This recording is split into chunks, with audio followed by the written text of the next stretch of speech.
बाबा महाकाल के दर्शन से नए साल की शुरुआत करने के लिए बड़ी संख्या में श्रद्धालु उज्जैन पहुंच रहे हैं, जिसे लेकर जिला प्रशासन ने तैयारियां पूरी कर ली हैं।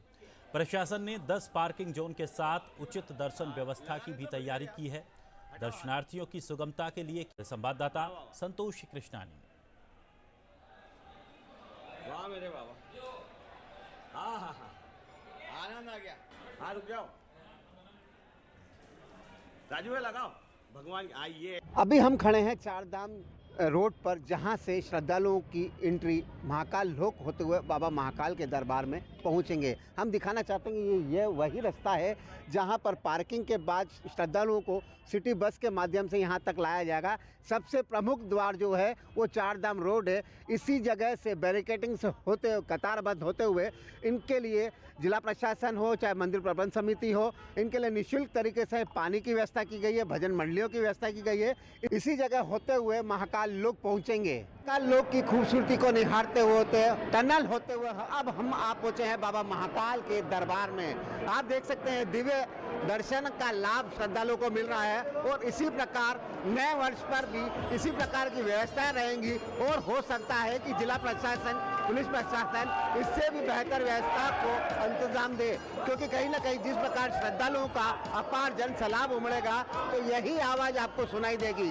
जो श्रद्धालु आस्था के साथ, भाव के साथ बाबा महाकाल के सुगमता से दर्शन करेंगे तो यही आवाज आएगी।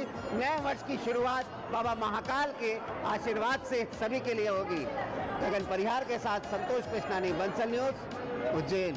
हमारे साथ इस समय खुद एक बार फिर संदीप सोनी जी हैं। सर, महाकाल लोक की खूबसूरती को निहारते हुए अब श्रद्धालु पहुंच चुके हैं बाबा महाकाल के मुख्य द्वार पर। महाकाल महालोक के पीछे वो भी बहुत बड़ी बिल्डिंग है, बहुत सुंदर बिल्डिंग है। वो मुख्य द्वार है, वहाँ से दर्शनार्थी अंदर की तरफ जाएंगे और मानसरोवर के बाद जो हमारी फैसिलिटी 1 है और उसके बाद बिल्कुल मंदिर के ठीक पहले हमने एक टनल बनाई है। उस टनल से गणेश मंडप में पहुँचेंगे और वहाँ से दर्शन करने के बाद फिर सीधे बाहर निकल जाएंगे।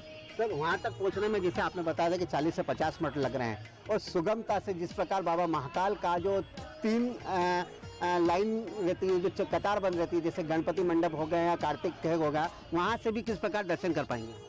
हमने ये कोशिश की है कि जैसे टनल में एंट्री करेंगे, देखिए 2 लाइन आ रही हैं और टनल में हमारे पास 5 से 6 लाइन है, तो निश्चित रूप से 2 लाइन की भीड़ जब 5-6 लाइन में जाएगी उनके पास ज़्यादा समय रहेगा दर्शन करने के लिए। और जो गणेश मंडप उनकी आगे की लाइन है उन्हीं से हम लोगों को दर्शन कराएंगे और सीधे फिर जो हमारा एग्जिट टनल बना हुआ है उससे बाहर निकाल के बड़ा गणेश में पहुँचा देंगे। महाकाल के दरबार में भक्तों की भारी भीड़ जुटने वाली है और वजह है नया साल का मौका, और इस मौके को कोई भी गंवाना नहीं चाहता, तो निश्चित तौर पर उसे लेकर प्रशासन ने व्यवस्थाएं की हैं। तैयारियों में प्रशासन पूरी तरह से जुट गया है और लगभग तमाम पार्किंगें, लगभग 10 नई पार्किंग भी बनाई गई हैं, जिससे कि जो बाहर से सैलानी आते हैं, क्योंकि बाबा महाकाल के दर्शन करने के लिए देश ही नहीं बल्कि विदेशों से भी श्रद्धालु भारी भीड़ के साथ उज्जैन का रुख करते हैं, तो निश्चित तौर पर पार्किंग की समस्या ना हो, यातायात प्रभावित ना हो, इसके लिए अलग से व्यवस्था कर दी गई है।